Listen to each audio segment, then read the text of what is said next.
गुरुर्विष्णु गुरुर्देवो महेश्वरः गुरु साक्षात् परब्रह्म तस्मै श्री गुरवे नमः। ಶ್ರೀ ಜಗದ್ಗುರು ಸಿದ್ಧಾರೂಢರ ಪಾದಕಮಲಗಳಿಗೂ, ಶ್ರೋತ್ರಿಯ ಬ್ರಹ್ಮನಿಷ್ಠ ಸದ್ಗುರು ಬಸವಾನಂದರ ಪಾದಕಮಲಗಳಿಗೂ, ಅವರ ಪ್ರತಿರೂಪದಂಥ ನಿಜಗುಣಪ್ಪನವರ ಪಾದಕಮಲಗಳಿಗೂ ನನ್ನ ದೀರ್ಘದಂಡ ಪ್ರಣಾಮಗಳನ್ನು ಸಲ್ಲಿಸುತ್ತಾ, ಎಲ್ಲ ಮಹಾತ್ಮರ ಪಾದಕಮಲಗಳಿಗೂ ನನ್ನ ದೀರ್ಘದಂಡ ಪ್ರಣಾಮಗಳನ್ನು ಸಲ್ಲಿಸುತ್ತಾ, ಮನದಲ್ಲಿ ಸ್ಮರಿಸಿಕೊಳ್ಳುತ್ತಾ, ತಮ್ಮೆಲ್ಲರಿಗೂ ವಂದಿಸುತ್ತಾ, ಇವತ್ತಿನ 4ನೆಯ ಸಂಧಿ ಪರಮಾನುಭವಬೋಧೆಯಲ್ಲಿ 4ನೆಯ ಸಂಧಿ, ಅದರಲ್ಲಿ 1ನೆಯ ಸೂತ್ರ ಶುರುವಾಗ್ಯದ. ಒಂದೆರಡು ನುಡಿಗಳನ್ನು ಮುಂದಿನ ನುಡಿಗಳನ್ನು ನೋಡೋಣ. ಇವತ್ತಿನ ವಿಚಾರ 5ನೇ ನುಡಿ ಇಟ್ಕೊಂಡು ನೋಡೋಣ. ಶ್ರೀ ಗುರು ಶಂಭುಲಿಂಗಾಯ ನಮಃ. 4ನೆಯ ಸಂಧಿ ಇಲ್ಲಿ ಹೇಳುವಂಥದ್ದು ಸೂತ್ರ 1.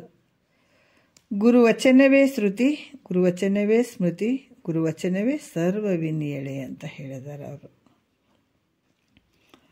ಯಾಕಂದ್ರೆ ಇಲ್ಲಿ ಗುರುವಚನವೇ ಎಂಥವುದು? ಶ್ರೋತ್ರಿಯ ಬ್ರಹ್ಮನಿಷ್ಠ ಸದ್ಗುರುವಿನ ವಾಕ್ಯವೇ ಈಶ್ವರವಾಣಿ, ಅಂದರೆ ಶ್ರುತಿ ಪ್ರಮಾಣ, ಶ್ರುತಿ ವಾಕ್ಯಗಳು. ಮತ್ತು ಋಷಿಗಳು ಅದನ್ನು ತಿಳ್ಕೊಂಡು, ಅದನ್ನು ಅರ್ಥ ಮಾಡಿಕೊಂಡು ತಮ್ಮ ಅನುಭವಕ್ಕೆ ತಂದು ಕೆಲವೊಂದು ಶ್ಲೋಕಗಳನ್ನು ಬರೆದರು. ಸ್ವತಂತ್ರವಾಗಿ ತಾವು ಬರೆದಂಥದಕ್ಕೆ ಸ್ಮೃತಿ ಅಂತ ಹೇಳ್ತಾರೆ. ಇವು ಅದಕ್ಕೆ ಇಲ್ಲಿ ಕೂಡ ಈ ಕಾರಣದಲ್ಲೇ ಗುರುವಾಕ್ಯವು ಪುರಾಣ ಆಗಮ ಅಂತ ಹೇಳಿಸಿಕೊಡುವಂಥದ್ದು. ಅದರಿಂದ ಈ ಒಂದು ಮುಕ್ತಿಗೆ ಮೂಲ ಕಾರಣ ಆಗಿರುವಂಥದ್ದು ಗುರುವಾಕ್ಯ.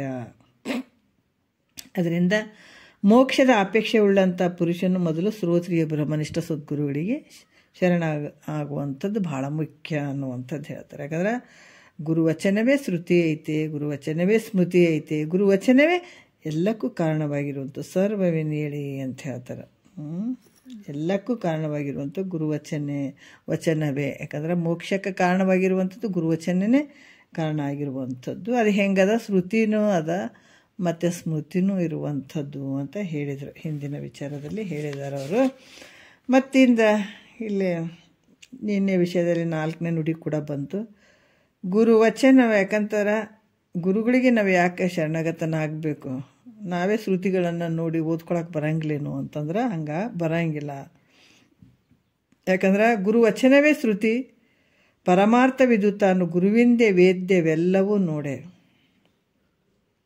ಯಾಕಂದ್ರೆ ಗುರುವಾಕ್ಯವಿಲ್ಲದೆ ತ್ರಿಜಗದೊಳೇನೊಂದು ದೊರಕೊಳ್ಳಲರಿಯದು ಎಂಥಾರ್ಗೆಯೂ ಅಂತ ಹೇಳ್ತಾರೆ. ಎಂಥಾರೇ ಇರಲಿ, ಗುರುವಚನವೇ ಶ್ರುತಿ, ಗುರುವಚನವೇ ಪರಮಾರ್ಥವಿದು.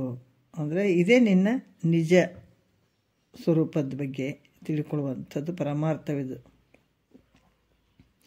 ತಾನು ಗುರುವಿಂದೇ ವೇದ್ಯವೆಲ್ಲವೂ ನೋಡ್ರಿ. ಯಾಕಂದ್ರೆ ಗುರುವಿಂದನೇ ಇದನ್ನು ಗೋಚರ ಅಂದರೆ ನಾವು ನೋಡ್ಲಿಕ್ಕೆ ಸಾಧ್ಯ ಆಗ್ತದೆ, ಅನ್ಯ ವಸ್ತುವಿನಿಂದ. ಅದಕ್ಕೆ ಶಿವಪಥವನ್ನು ಅರಿವಡೆ ಗುರುಪಥ ಮೊದಲು. ಶಿವನನ್ನು ತಿಳಿಸುವಂಥ ಶಕ್ತಿ ಯಾರಿಗೈತೆ ಅಂದರೆ ಗುರುವಿಗೆ ಮಾತ್ರ ಐತೆ. ಶಿವ ಎಲ್ಲಿದ್ದಾನಂತ ತಿಳಿಸುವಂಥ ಶಕ್ತಿ ಮಾತ್ರ ಗುರುವಿಗೆ ಐತೆ. ಅದಕ್ಕೆ ಗುರುವಿನಿಂದನೇ ಎಲ್ಲವೂ ನಮ್ಗೆ ನೋಡ್ಲಿಕ್ಕೆ ಸಾಧ್ಯ ಆಗ್ತದೆ, ತಿಳ್ಕೊಳ್ಳಿಕ್ಕೆ ಸಾಧ್ಯ ಆಗ್ತದೆ. ಒಂದು ವೇಳೆ ಗುರುವಾಕ್ಯವಿಲ್ಲದೆ ಅಂದರೆ ಸದ್ಗುರುವಿನ ಉಪದೇಶ ಇಲ್ಲದೆ ಇದ್ದರೆ ಎಂಥವ್ರಿಗಾದರೂ ಕೂಡ ಈ 3 ಲೋಕಗಳಲ್ಲಿ, ಈ ಮರ್ತ್ಯಲೋಕ, ಸ್ವರ್ಗಲೋಕ, ಪಾತಾಳಲೋಕ ಏನಂತೀವಿ, ಏನೊಂದು ಯಾವ ವಸ್ತು ಆದರೂ ಕೂಡ ಅಲ್ಲಿ ಸಿಗಂಗಿಲ್ಲ, ಅಂದರೆ ಅದು ನಮಗೆ ಪ್ರಾಪ್ತಿ ಆಗಲ್ಲ ಅನ್ನುವಂಥದ್ದನ್ನು ಇಲ್ಲಿ ಹೇಳುತ್ತಾರೆ. 3 ಲೋಕಗಳಲ್ಲಿ ಕೂಡ ಗುರುವಿಂದ ಬಹಳ ಮುಖ್ಯ ಅದ. ಅದಕ್ಕೆ ನಗುರೋರಧಿಕಮ್ ಅಂತ ಹೇಳ್ತಾರೆ. ಜಗತ್ತಿನೊಳಗೆ ಎಲ್ಲಕ್ಕಿಂತ ಶ್ರೇಷ್ಠವಾಗಿರುವಂಥದ್ದು ಗುರು ಅಂತ ಹೇಳ್ತಾರೆ. ಇದು ಗುರುವಿನ ಒಂದು ಕೃಪಾಶೀರ್ವಾದ ಇರದೇ ಇದ್ದಾಗ, ಗುರು ಹೇಳದೇ ಇದ್ದಾಗ ಇದು ಯಾರಿಗೂ ತಿಳ್ಕೊಳ್ಳಿಕ್ಕೆ ಸಾಧ್ಯ ಇಲ್ಲ ಅಂದಾಗ ನಾವು ಅರ್ಥ ಮಾಡ್ಕೋಬೇಕು ಗುರುವಿಂದ ಎಂಥ ದೊಡ್ಡ ಒಂದು ಶಕ್ತಿ ಅದ. ಅದಕ್ಕೆ ಗುರುವಿನಲ್ಲಿ ಕರುಣೆ ಭಾಳ ಮುಖ್ಯವಾಗಿರುವಂಥದ್ದು. ಅಂಥ ಒಂದು ಜನ್ಮಾಂತರದಲ್ಲಿ ದುಃಖಕ್ಕೊಳಗಾದಂಥ ಜೀವಗಳನ್ನು ಉದ್ಧಾರ ಮಾಡುವಂಥ ಶಕ್ತಿ ಗುರುವಿನ ಹತ್ರ ಐತೆ ಅನ್ನುವಂಥದ್ದನ್ನು ನಾವು ತಿಳ್ಕೊಳ್ಳಿಕ್ಕೆ ಸಾಧ್ಯ ಆಗ್ತದೆ. 5ನೇ ನುಡಿ ನೋಡೋಣ.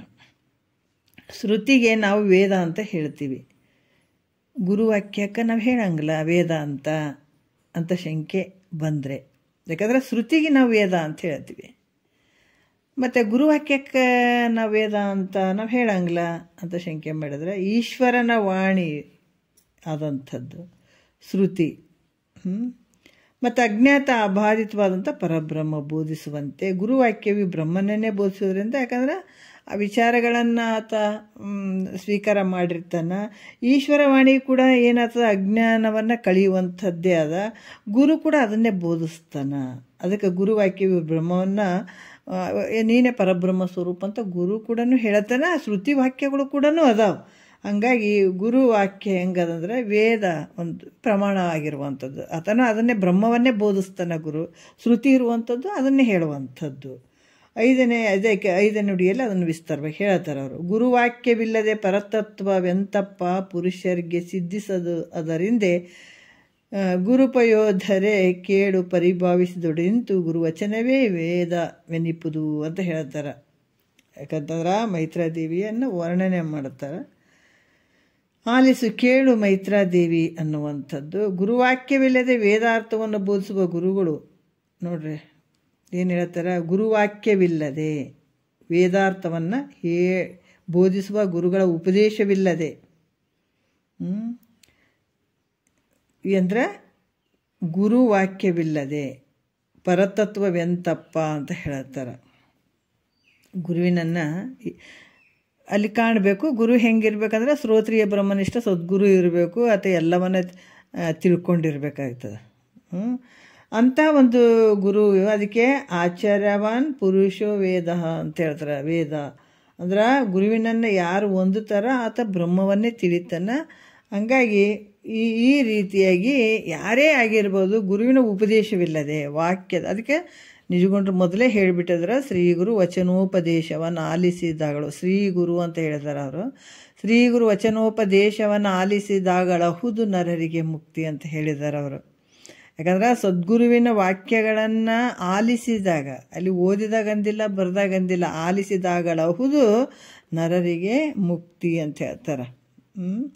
ಅದಕ್ಕೆ ಇಲ್ಲಿ ಕೂಡ ಹೇಳ್ತಾರೆ, ಎಂಥವರಿಗೂ ಕೂಡ ಈ ಗುರು ವಾಕ್ಯದ ಉಪದೇಶವಿಲ್ಲದೆ ಯಾರಿಗೂ ಇಂಥ ವೇದ ವಾಕ್ಯದಿಂದ ತನ್ನ ನಿಜವನ್ನು ತಿಳಿಲಿಕ್ಕೆ ಸಾಧ್ಯ ಇಲ್ಲ. ಇಂಥ ಒಂದು ಗೂಢಾರ್ಥವಾದಂಥ ವಿಚಾರವನ್ನು ಹೇಳಿ ಅಂತ ನಿನ್ನಲ್ಲಿರುವಂಥ ಆನಂದದ ಸ್ವರೂಪವನ್ನು ತಿಳಿಸುವಂಥವನು ಸದ್ಗುರುನೇ ಆಗ್ತಾನೆ. ಅದಕ್ಕೆ ವಿಚಾರ ಮಾಡಿ ನೋಡು ಮೈತ್ರ, ಗುರುವಚನವೇ ವೇದ ಅಂತ ಅನಿಸ್ಕೊಳ್ತದ ಅಂತ ಕೂಡ ಹೇಳ್ತಾರೆ. ಅದಕ್ಕೆ ಇದು ವೇದವಾಕ್ಯದ ಅರ್ಥದ ಜ್ಞಾನ ಉಂಟು ಮಾಡುವಂಥದ್ದು. ಇದಕ್ಕೆ ವೇದದ ಒಂದು ಅರ್ಥದ ಜ್ಞಾನವನ್ನು ಉಂಟು ಮಾಡೋದಕ್ಕೆ ಕಾರಣ ಆಗಿರುವಂಥದ್ದು ಗುರುವಾಕ್ಯವೇ ಅನ್ನುವಂಥದ್ದು. ಗುರುವಾಕ್ಯವೇ ವೇದವಾಕ್ಯ ಅಂತ ತಿಳ್ಕೊಳ್ಬೇಕಾಗ್ತದೆ ಅಂತ ಹೇಳ್ತಾರೆ. 6ನೇ ನುಡಿಯಲ್ಲಿ ಹೇಳ್ತಾರೆ, ಶ್ರುತಿ ಸ್ಮೃತಿ ಮೊದಲಾದವುಗಳು ಅರ್ಥಜ್ಞಾನಕ್ಕೆ ಗುರುವಾಕ್ಯವೇ ಕಾರಣ ಆಗಿರುವುದರಿಂದ ಗುರುವಾಕ್ಯವ ಶ್ರುತಿ ಸ್ಮೃತಿಗಳ ರೂಪ ಆಗ್ತಂತ ನಿರೂಪಣೆ ಮಾಡ್ತಾರೆ. ನೋಡ್ರಿ, ಯಾಕಂದ್ರೆ ಆತ ಹೇಳುವಂಥದ್ದು ಇಲ್ಲಿ ಮೊದಲೇ ಶ್ರುತಿ ಗುರುಗಳ ತತ್ವಮಸಿ ಹಿಂದೆ ಹೇಳಿದ್ರೆ, ತನ್ನನ್ನೇ ಪರವೆಂದು ತಿಳಿಯುವುದಲ್ಲದೆ ಬೇರೆ ಭಿನ್ನ ಬಿಟ್ಟರಸಲೇನುಂಟು ಕಾಣಿಸಲು ಅನ್ನೋದರಲ್ಲಿ ಶ್ರುತಿ ಗುರುಗಳ ತತ್ವಮಸಿ ಅಂತ ಒಂದು ವಾಕ್ಯ ಬರ್ತದೆ. ಶ್ರುತಿ ಗುರುಗಳ ಬೋಧೆಯದು ತತ್ವಮಸಿ ವಾಕ್ಯ ಅನ್ನುವಂಥದ್ದು ಬರ್ತದೆ. ಯಾಕಂದರೆ ಒಬ್ಬ ಶ್ರುತಿ ಗುರುಗಳು ಅಲ್ಲಿ ಹೇಳ್ತಾ ಇದ್ದಾರೆ ಅಂತಂದರೆ ಈ ಒಂದು ಶ್ರುತಿ ವಾಕ್ಯವನ್ನೇ ಇಟ್ಕೊಂಡು ಆ ಸದ್ಗುರು ಬೋಧನೆ ಮಾಡಬೇಕಾಗ್ತದೆ. ಆ ವಿಚಾರ ಗುರುವಿನ ಹತ್ರ ಇರ್ತವೆ, ಗುರುವಿನ ವಿಚಾರ ಶ್ರುತಿಗಳಲ್ಲಿ ಇರುವಂಥದ್ದು. ಅದಕ್ಕೆ ಇಲ್ಲಿ ಕೂಡ ಗುರು ಶ್ರುತಿ ಸ್ಮೃತಿ ಮೊದಲಾದವುಗಳ ಅರ್ಥಜ್ಞಾನಕ್ಕೆ ಗುರುವಾಕ್ಯವೇ ಕಾರಣ ಆಗಿರುವುದರಿಂದ ಗುರುವಾಕ್ಯ ಹೆಂಗದಂದ್ರೆ ಶ್ರುತಿನೂ ಅದ ಸ್ಮೃತಿನೂ ಅದ ಅನ್ನುವಂಥ ವಿಚಾರವನ್ನು 6ನೇ ನುಡಿಯಲ್ಲಿ ಹೇಳ್ತಾರೆ. ಗುರುವಚನವೇ ಶ್ರುತಿ, ಗುರುವಚನವೇ ಸ್ಮೃತಿ, ಗುರುವಚನವೇ ಪುರಾಣ ಆಗಮ, ಗುರುವಚನವೇ ಸಕಲಾರ್ಥ ಸಿದ್ಧಿಗಳಾಗು, ಗುರುವಚನವೇ ಮೋಕ್ಷಗತಿಯೇತು ಅಂತ ಹೇಳ್ತಾರೆ. ಇಲ್ಲಿ ಬಹಳ ಅದ್ಭುತವಾಗಿ ಹೇಳ್ತಾರೆ. ಯಾಕಂತಂದ್ರೆ ಗುರುವಚನವೇ ಶ್ರುತಿ ಅಂದ್ರೆ ಈ ಒಂದು ಗೂಢಾರ್ಥವಾದಂಥ ವಿಚಾರವನ್ನು, ಅದ್ವೈತದ ವಿಚಾರವನ್ನು, ಅದರ ಅರ್ಥವನ್ನು ಹೇಳುವುದರಿಂದ ಗುರುವಾಕ್ಯ ಏನು ಅನಿಸ್ಕೊಳ್ತದೆ, ಶ್ರುತಿ ಅಂತ ಹೇಳಿಸ್ಕೊಳ್ತದೆ. ಅದ್ವೈತದ ಒಂದು ಪರಬ್ರಹ್ಮನೇ ನೀನು ಇದ್ದೀಯ ಅನ್ನುವಂಥ ವಿಚಾರವನ್ನು ಹೇಳುವಂಥದ್ದು. ಈ ರೀತಿ ಹೇಳುವಂಥದ್ದು ಇದು ಗುರುವಾಕ್ಯವೇ ಶ್ರುತಿ ಅಂತ ಅನಿಸ್ಕೊಳ್ತದೆ. ಮತ್ತು ಗುರುವಚನವೇ ಸ್ಮೃತಿ ಅಂತಂದರೂ ಕೂಡ ಇಲ್ಲಿ ಆ ಶ್ರುತಿಯನ್ನು ತಿಳ್ಕೊಂಡು, ಶ್ರುತಿ ವಾಕ್ಯಗಳನ್ನು ತಿಳ್ಕೊಂಡು, ಮತ್ತು ಅದು ತಮ್ಮ ಅನುಭವಕ್ಕೆ ಬಂದಾಗ ಅದರಿಂದ ಇವರು ಋಷಿ ಮುನಿಗಳು ಏನು ಮಾಡಿದರು, ತಮ್ಮ ಸ್ವತಂತ್ರವಾದಂಥ ವಾಕ್ಯದಿಂದ ಕೆಲವು ಶ್ಲೋಕಗಳನ್ನು ರಚಿಸಿದರು. ಅದಕ್ಕೆ ರಚಿತವಾದ್ದರಿಂದ ಇದು ಗುರುವಾಕ್ಯವೇ ಸ್ಮೃತಿ ಅಂತ ಹೇಳಿಸ್ಕೊಳ್ತದೆ. ಮತ್ತು ವಚನವೇ ಪುರಾಣಾಗಮ ಅಂತಂದ್ರೆ ಗುರುವಾಕ್ಯವೇ ಪುರಾಣ ಮತ್ತು ಆಗಮ ಸ್ವರೂಪವಾಗಿರುವಂಥದ್ದು. ಗುರುವಚನವೇ ಅಂದರೆ ಗುರುವಾಕ್ಯವೇ ಸಕಲ ಸಿದ್ಧಿಗಳಾಗುವು ಅಂತ ಹೇಳ್ತಾರೆ.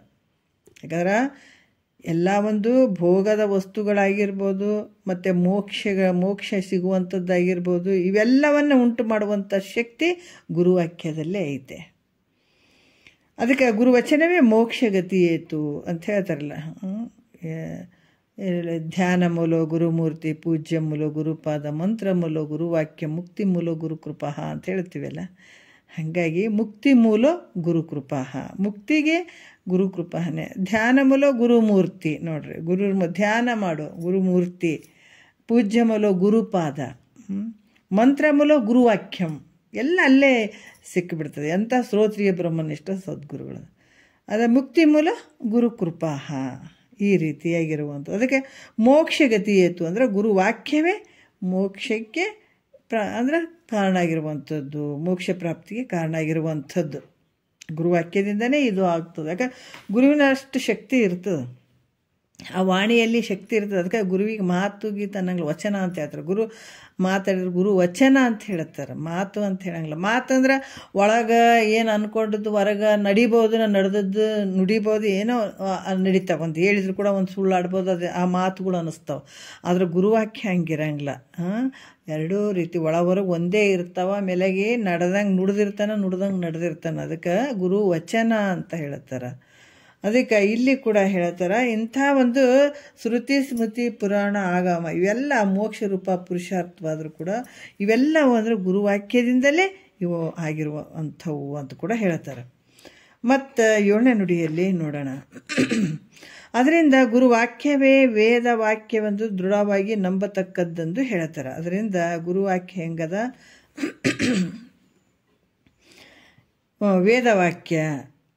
ಗುರುವಾಕ್ಯವೇ ವೇದವಾಕ್ಯ ಅಂತ ದೃಢವಾಗಿ ನಂಬತಕ್ಕದ್ದು ಅಂತ ಹೇಳ್ತಾರೆ. 7ನೇ ನುಡಿಯಲ್ಲಿ ಹೇಳ್ತಾರೆ, ಎಷ್ಟು ಅದ್ಭುತವಾಗಿ ಹೇಳ್ತಾರೆ.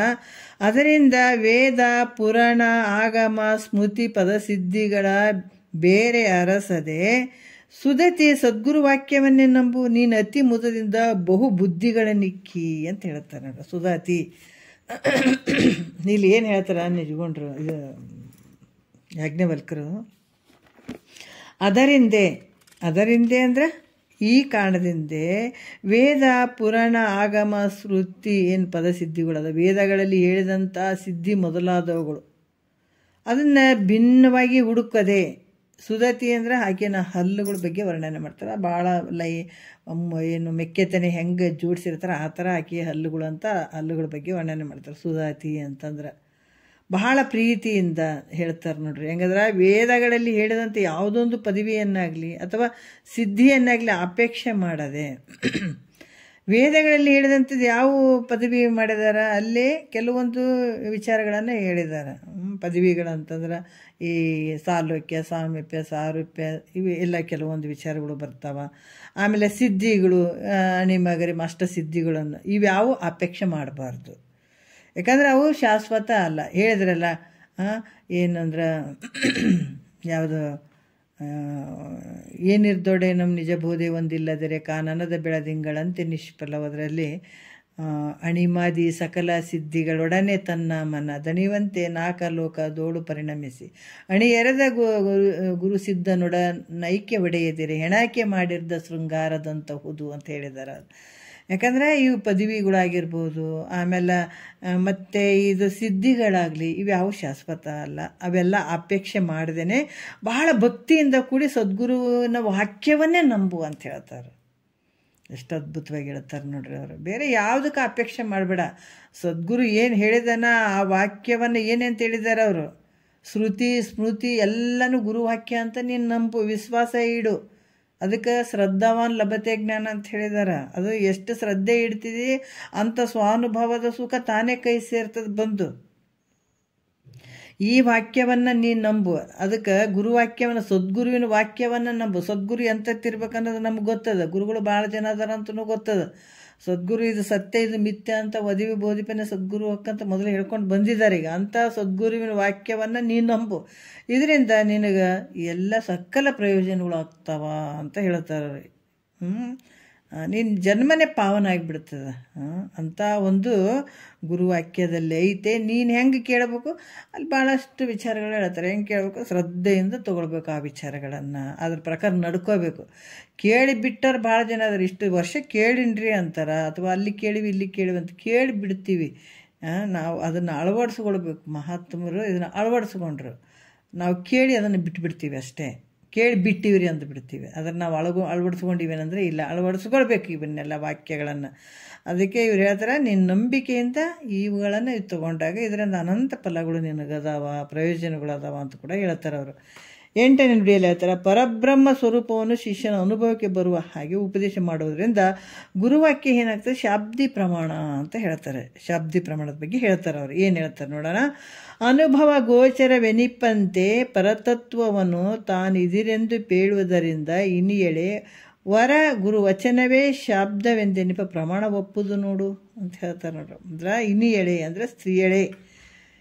ಈ ಪರತತ್ವವನ್ನು, ಪರಬ್ರಹ್ಮ ಸ್ವರೂಪವನ್ನು ತಾನಿದೆ ಎಂದು, ತಾನಿದೆ ಎಂದು ನೋಡ್ರಿ.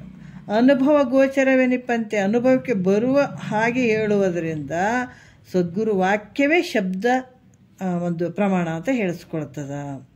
ಯಾವುದು ಮನಸ್ಸಿಗೂ ನಿಲುಕದೇ ಇರುವಂಥದ್ದದ ಮತ್ತು ಇಂದ್ರಿಯಗಳಿಗೂ ನಿಲುಕದೇ ಇರುವಂಥದ್ದು. ಇದು ಯಾವುದು ಮನಸ್ಸಿಗೆ ನಿಲುಕ್ತದ, ಯಾವುದು ವಾಣಿಗೆ ನಿಲುಕ್ತದ, ಅದು ಬ್ರಹ್ಮ ಆಗಕ್ಕೆ ಸಾಧ್ಯ ಇಲ್ಲ.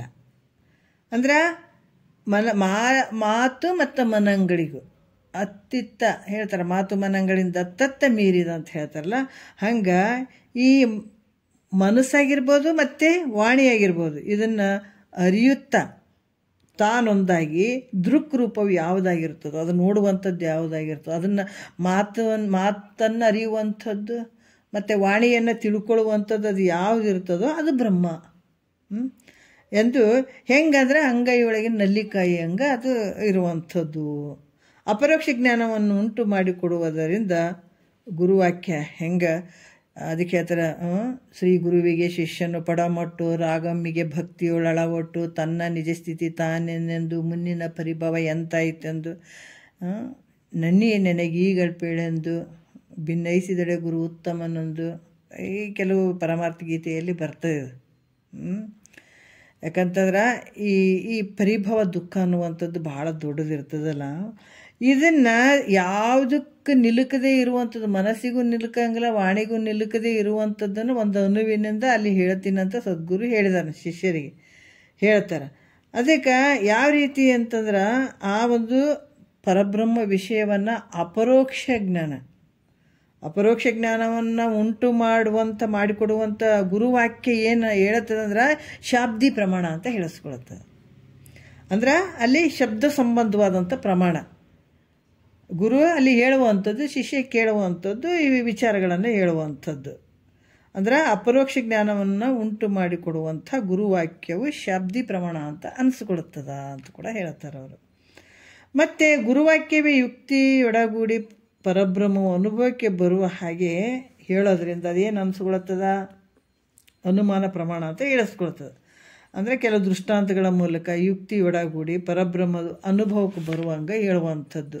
ಇದು 9ನೇ ನುಡಿಯಲ್ಲಿ ಹೇಳ್ತಾರೆ. ಮನನಕ್ಕೆ ಬೀಜವೆಂದೆನಿಪಂತೆ ಯುಕ್ತಿಗಳನ್ನು ಗೋಚರಿಸುವ ಕಾರಣದಿಂದೇ ವನಜ ಸನ್ನಿಭವಕ್ರೆ ತಿಳಿಯೇ ಸದ್ಗುರು ವಾಕ್ಯ ಅನುಮಾನವೆಂದೆಂಬ ಪವಣವಕ್ಕು ಅಂತ ಹೇಳ್ತಾರೆ. ಇಲ್ಲಿ ಶ್ರವಣ ಮನನ ನಿಧಿಧ್ಯಾಸನದ ಬಗ್ಗೆ ಇಲ್ಲಿ ಕೂಡ ಕೆಲವು ವಿಚಾರಗಳನ್ನು ಹೇಳ್ತಾರೆ. ಅನುಮಾನ ಮತ್ತು ಆ ಪವಣವಕ್ಕು ಅಂತ ಹೇಳ್ತಾರೆ. ಇದು ಮನನಕ್ಕೆ ಅಂದರೆ ಈ ನಿಶ್ಚಯ ಮಾಡುವಂಥ ಗುರು ಹೇಳಿದಾನಲ್ಲ, ಹೇಳಿದ ಮೇಲೆ ಅದು ಅಷ್ಟೇ ಬಿಡೋದಲ್ಲ. ಮನನಕ್ಕೆ ಬೀಜವೆಂದೆನಿಪಂತೆ ಅಂತ ಹೇಳ್ತಾರೆ. ಅಂದ್ರೆ ಈ ಈ ನಿಶ್ಚಯ ಮಾಡ್ಕೊಳ್ಳಿಕ್ಕೆ ಕಾರಣವೆನ್ನುವ ಹಾಗೆ ದೃಷ್ಟಾಂತಗಳನ್ನು ಕೊಟ್ಟು ಹೇಳುವಂಥದ್ದು. ಯಾಕಂದ್ರೆ ಹಿಂಗೆ ಹಂಗಂತ ನಾವು ಹೇಳಿದ್ರೆ ಹಂಗೆ ತಿಳ್ಸಕ್ಕೆ ಬರೋಂಗಿಲ್ಲ. ಕೆಲವೊಂದು ದೃಷ್ಟಾಂತಗಳನ್ನು ಕೊಟ್ಟು ಹಿಂಗಂತ ಹೇಳಕ್ಕೆ ಸಾಧ್ಯ. ಕೆಲವು ದೃಷ್ಟಾಂತಗಳು ಕೊಡ್ತಾರೆ ನೋಡ್ರಿ. ಈಗ ಮಣ್ಣು ಐತಪ್ಪ, ಎಲ್ಲ ಕಡೆ ಮಣ್ಣು ಐತೆ, ಆದ್ರೆ ಕಂಠದಲ್ಲಿ ನೋಡ್ರಿ, ಮಧ್ಯದಲ್ಲಿ ನೋಡ್ರಿ, ತಳದಲ್ಲಿ ನೋಡ್ರಿ ಬರೀ ಮಣ್ಣು ಐತೆ. ಆದ್ರೆ ಗಡಿಗೆ ನಾಮ ರೂಪದಿಂದ ಗಡಿಗೆ ಅಂತ ಹೇಳ್ತೀವಿ, ಆದರೆ ಇರೋದು ಬರೀ ಮಣ್ಣು ಐತಲ್ಲ. ಕೆಲವೊಂದು ದೃಷ್ಟಾಂತ ಹಿಂಗೆ ಭಗವಂತ ನೋಡಿ ಎಲ್ಲ ಕಡೆ ತುಂಬಿದಾನ, ಆತನ ಇರದೇ ಇರುವಂಥ ಜಾಗನೇ ಇಲ್ಲ ಅನ್ನುವಂಥ ಕೆಲವೊಂದು ವಿಚಾರಗಳನ್ನು ಹೇಳುವಂಥದ್ದು, ದೃಷ್ಟಾಂತ ಕೊಟ್ಟು ಹೇಳುವಂಥದ್ದು. ಅದಕ್ಕೆ ಘಟಪಟಾದಿಗಳು ದೃಶ್ಯವಾಗಿರೋದ್ರಿಂದ ಅವನ್ನ ಪ್ರತ್ಯಕ್ಷವಾಗಿ ತಿಳ್ಕೊಳಕ್ಕೆ ಬರ್ತದೆ. ಅವು ಯಾಕೆ ಕಣ್ಣಿಗೆ ಕಾಣಿಸ್ತಾವ, ನಮಗೆ ಪ್ರತ್ಯಕ್ಷ ಅದಾವ, ಕಣ್ಣಿಂದ ನೋಡ್ತೀವಿ. ಇವೆಲ್ಲ ಪ್ರತ್ಯಕ್ಷವಾಗಿರೋದಕ್ಕೆ ನಾವು ತಿಳ್ಕೊಳ್ಳಿಕ್ಕೆ ಬರ್ತದೆ. ಆದರೆ ವಾಣಿ ಮತ್ತು ಮನಸ್ಸುಗಳಿಗೆ ನೋಡ್ರಿ, ಇದು ವಾಣಿ ಮತ್ತು ವಾಣಿ ಅಂದರೆ ಮಾತಾಡುವಂಥದ್ದು, ಮಾತಿಗೂ ನಿಲ್ಲುಕದೇ ಇರುವಂಥದ್ದು, ಮನಸ್ಸಿಗೆ ನಿಲ್ಲುಕದೇ ಇರುವಂಥ ಬ್ರಹ್ಮವು ಹೆಂಗೆ ತಿಳಿಲಿಕ್ಕೆ ಬರ್ತದ ಅಂತ ಸಂಶಯ ಮಾಡಿದ್ರೆ, ಆ ಒಂದು ಸಂಶಯಕ್ಕೆ ಅವರು ಉತ್ತರ ಹೇಳ್ತಾರೆ, ಯುಕ್ತಿ ಚಿಂತನವನ್ನು ಮಾಡಬೇಕಾಗ್ತದೆ. ಹೆಂಗಂದ್ರೆ ಯುಕ್ತಿ ಚಿಂತನ ಅದನ್ನು ಗುರುಗಳು ಹೇಳಿದ್ದಾರೆ. ನೋಡಪ್ಪ, ಇದು ಮನಸ್ಸಿಗೂ ನಿಲುಕದೇ ಇರುವಂಥದ್ದು ಮತ್ತು ಮಾತಿಗೂ ನಿಲುಕದೇ ಇರುವಂಥದ್ದು, ಇದು ದೃಶ್ಯವಾಗಿ ತಿಳಿಸಿಕೊಳ್ಳುವಂಥದ್ದೂ ಅಲ್ಲ. ಆದರೆ ಇದು ಹೆಂಗಂತಂದ್ರೆ ಇಂತಹ ಬ್ರಹ್ಮವನ್ನು ನಾವು ತಿಳ್ಕೊಳ್ಬೇಕಾದ್ರೆ ಒಂದು ಯುಕ್ತಿಯಿಂದ ಅದನ್ನು ನಾವು ತಿಳ್ಕೊಳ್ಬೇಕಾಗ್ತದಂತ ಹಲವಾರು ವಿಚಾರಗಳನ್ನು ಹೇಳಿದಾಗ, ಅದಕ್ಕೆ ಅದನ್ನು ಆ ಯುಕ್ತಿ ಚಿಂತನವನ್ನು ಮಾಡ್ಕೊಳ್ಬೇಕಾಗ್ತದೆ. ಹೆಂಗೆ ಒಬ್ಬ ಉದಾಹರಣೆ ಹೇಳ್ತಾರೆ ಅವರು. ಒಬ್ಬ ಕಣ್ಣು ಒಬ್ಬನಿಗೇನಂದ್ರೆ ಕಣ್ಣು ಅನ್ನುವಂಥದ್ದೇ ತಿಳಿದಿಲ್ಲ, ಅದಕ್ಕೆ ಕಣ್ಣು ಹೆಂಗದಾವ ಅಂತ ಗೊತ್ತಿಲ್ಲ. ಅದಕ್ಕೆ ಆ ಕಣ್ಣಂದ್ರೆ ಏನು ಅಂತ ತಿಳ್ಕೊಂಡನ. ಅದು ಕಣ್ಣಂದ್ರೆ ಏನು ಅಂದ್ರೆ ಕಣ್ಣಿನ ಬಗ್ಗೆ ಅದು ಗೊತ್ತಿಲ್ಲ, ಕಣ್ಣು ಎಂಬುದನ್ನು ತಿಳಿದೆ, ಕಣ್ಣಂದ್ರೆ ಏನು ಅನ್ನುವಂಥ ಪ್ರಶ್ನೆ ಮಾಡ್ತಾನೆ. ಅದಕ್ಕೆ ಒಬ್ಬ ಹೇಳ್ತಾನೆ, ಕೆಂಪು ಹಸಿರು ಮೊದಲಾದ ರೂಪಗಳನ್ನು ಏನು ಗುರುತಿಸ್ತದೋ, ಇದು ಕಲರ್, ಈ ಕಲರ್ ಹಿಂಗೈತೆ, ಇದು ಕೆಂಪೈತೆ, ಇದು ಅರಿಶಿನ ಐತೆ, ಇದು ಕಪ್ಪೈತೆ, ಈ ರೀತಿಯಾಗಿ ರೂಪಗಳನ್ನು ಯಾವುದು ಗುರುತಿಸ್ತದೋ ಅದು ಕಣ್ಣು ಅಂತ ಹೇಳ್ತಾನೆ. ಹೇಳ್ತಾನೆ ಅದನ್ನು ಆತ ಏನು ಮಾಡ್ತಾನೆ, ಅವನು ಕಣ್ಣನ್ನು ಕಾಣೋದಕ್ಕಾಗಿ ಎಷ್ಟು ಕಾಲ ಎಲ್ಲೆಲ್ಲಿ ಹುಡುಕಿದ್ರು ಕೂಡ ಅವನಿಗೆ ಕಣ್ಣು ಕಾಣಿಸ್ಲಿಲ್ಲ. ಒಬ್ಬನಿಗೆ ಕೇಳಿಲ್ಲಪ್ಪ, ಕಣ್ಣು ಅಂದರೆ ಹೆಂಗಂದ್ರೆ ರೂಪವನ್ನು ಹಿಂಗೆ ಕೆಂಪು ಬಿಳಿ ಅದೆಲ್ಲ ಕಾಣ್ತಲ್ಲ, ಅದೇ ಕಣ್ಣು ಅಂತ ಹೇಳ್ದ. ಆ ಕಣ್ಣನ್ನು ಕಾಣ್ತೀನಿ ಅಂತ ಹೇಳಿಬಿಟ್ಟು ಈತ ಏನು ಮಾಡ್ದ, ಆ ಕಣ್ಣನ್ನು ಕಾಣೋದಕ್ಕಾಗಿ ಎಷ್ಟೋ ಕಾಲ ಎಲ್ಲೆಲ್ಲೋ ಹುಡುಕಿದ್ರು ಕೂಡ ಅವನಿಗೆ ಕಣ್ಣು ಕಾಣಿಸ್ಲಿಲ್ಲ. ಆ ಕಣ್ಣನ್ನು ನೋಡಕ್ಕೆ ಹೊಂಟಾನತ, ಕಣ್ಣು ಕಾಣಿಸ್ಲಿಲ್ಲ. ಆಗ ಅವನು ಹೇಳ್ತಾನ, ಮತ್ತು ಭಾಳ ಚಿಂತೆ ಆಗಿಬಿಡ್ತದೆ, ಕಣ್ಣು ನೋಡೋಕ್ಕಾಗೋಲ್ದಲ್ಲ, ಎಲ್ಲಿರ್ಬೋದು ಕಣ್ಣು ಅಂತ ಚಿಂತೆ ಆಗ್ತದೆ ಭಾಳ. ಮತ್ತು ತನಗೆ ಭಾಳ ಆಪ್ತನಾಗಿರುವಂಥ ಪುರುಷ, ಬೇಕಾದಂಥ ಹತ್ತಿರದಂಥ ಪುರುಷನ ಹತ್ರ ಹೋಗಿ ಕೇಳ್ತಾನೆ, ಸ್ವಾಮಿ ಅಪ್ಪ, ನನ್ನ ಕಣ್ಣನ್ನು ನಾನು ಕಾಣೋದಕ್ಕಾಗಿ ಭಾಳ ಪ್ರಯತ್ನ ಪಟ್ಟಿದ್ದೀನಿ, ನನ್ನ ಕಣ್ಣು ನೋಡ್ಬೇಕು ನಾನು, ಅದಕ್ಕೆ ಕಣ್ಣನ್ನು ಕಾಣೋದಕ್ಕಾಗಿ ನಾ ಭಾಳ ಪ್ರಯತ್ನ ಪಟ್ಟಿದ್ದೀನಿ, ಆದರೆ ಕಣ್ಣು ನನಗೆ ಪ್ರತ್ಯಕ್ಷವಾಗಿ ಕಾಣಿಸವಲ್ದು ಅಂತ ಹೇಳಿದ. ಆಗ ಆತ ಆಪ್ತ ಹೇಳ್ತಾನ, ನೀನು ಯಾವುದರಿಂದ ಕಣ್ಣನ್ನು ಕಾಣೋದಕ್ಕಾಗಿ ಹೋಗ್ತಿದ್ದೀಯೋ, ಕಣ್ಣನ್ನು ನೋಡ್ಬೇಕಂತ ಹೇಳಿಬಿಟ್ಟು ನೀನೇನು ಮಾಡ್ತಿದ್ದಿ, ನೀನು ಯಾವುದರಿಂದ ಕಣ್ಣನ್ನು ಕಾಣುವುದಕ್ಕಾಗಿ ನೀ ಹೋಗಿದ್ದೀಯೋ ಅದೇ ಕಣ್ಣು ಕಾಣುವುದೇ, ನೋಡ್ರಿ, ಅದೇ ಕಣ್ಣು ಕಾಣುವುದೇ ಕಣ್ಣಲ್ಲದೆ ಕಾಣಿಸಿಕೊಳ್ಳುವುದು ಕಣ್ಣು ಆಗಂಗಿಲ್ಲ. ನೀನು ಯಾವುದನ್ನ ಕಣ್ಣನ್ನು ನೋಡಕ್ಕೆ ಹೋಗಕತ್ತೀಯೋ ಅದೇ ಕಣ್ಣೇ ಕಾಣ್ತದ, ಕಾಣುವುದೇ ಕಣ್ಣಲ್ಲದೆ ಮತ್ತು ಕಾಣಿಸಿಕೊಳ್ಳೋದು ಕಣ್ಣಾಗಂಗಿಲ್ಲ. ಕಣ್ಣು ಯಾವತ್ತಾದ್ರೂ ಕಾಣಿಸಿಕೊಳ್ತದೆ ಅಂದರೆ ಅದರ ದೃಶ್ಯ ಪ್ರಪಂಚವನ್ನು ಕಾಣುವಂಥದ್ದೇ ಕಣ್ಣು. ಅದರ ಕಣ್ಣು ಯಾವುದರಿಂದ ಕಾಣಿಸಿಕೊಳ್ಳಂಗಿಲ್ಲ. ಅದರಿಂದ ಯಾವುದು ಕಾಣಿಸಿಕೊಳ್ಳದೆ ಎಲ್ಲ ಕಾಣಿಸಿಕೊಂಬ ರೂಪಾದಿ ಪದಾರ್ಥಗಳನ್ನು ಕಾಣ್ತದೋ ಅದು ತಾನು ಕಾಣಿಸಿಕೊಳ್ಳದೆ ದೃಶ್ಯವಾಗಿ ಎಲ್ಲ ವಸ್ತುಗಳನ್ನು ಕಾಣ್ತದ. ಕಾಣಿಸಿಕೊಂಬ ರೂಪಾದಿ ವಿಷಯಗಳನ್ನು, ರೂಪ ವಿಷಯಾದಿಗಳನ್ನು ಯಾವುದು ನೋಡ್ತದೋ ಅದೇ ಕಣ್ಣು. ಅದು ತಾನು ಯಾರಿಂದನೂ ಕಾಣಿಸಿಕೊಳ್ಳಂಗಿಲ್ಲ. ಮತ್ತೆ ಅದು ಕಣ್ಣನ್ನು ನೋಡೋಕ್ಕಾಗಂಗಿಲ್ಲ. ಅದ್ರ ಕಣ್ಣು ತಾನು ಎಲ್ಲವನ್ನ ತಿಳಿತದೆ, ಆದರೆ ಕಣ್ಣನ್ನು ತಿಳಿಯುವಂಥದ್ದು ಇಲ್ಲ ಯಾವುದು. ಹಾಗಾಗಿ ರೂಪಾದಿ ವಿಷಯಗಳಾಗ ಯಾವುದು ಕಾಣ್ತದೆ ಅದು ಕಣ್ಣೈತೆ ಅಂತ ಅವಾಗ ಹೇಳ್ತಾನತ. ಕಣ್ಣು ಎಲ್ಲವನ್ನು ಅರಿತದ, ಕಣ್ಣನ್ನು ಅರಿಯುವಂಥದ್ದು ಯಾವುದೂ ಇಲ್ಲ. ಹಾಗಾಗಿ ಈ ರೀತಿಯಾಗಿ ಬೋಧಿಸಿದಾಗ ಆಗ ಅವನು ಹೇಳ್ತಾನ, ಕಾಣುವುದೇ ಕಣ್ಣಾಗಿರುವಂಥದ್ದು. ಏನು ಕಾಣ್ತದ, ಕಾಣುವಂಥದ್ದೇ ಕಣ್ಣದ.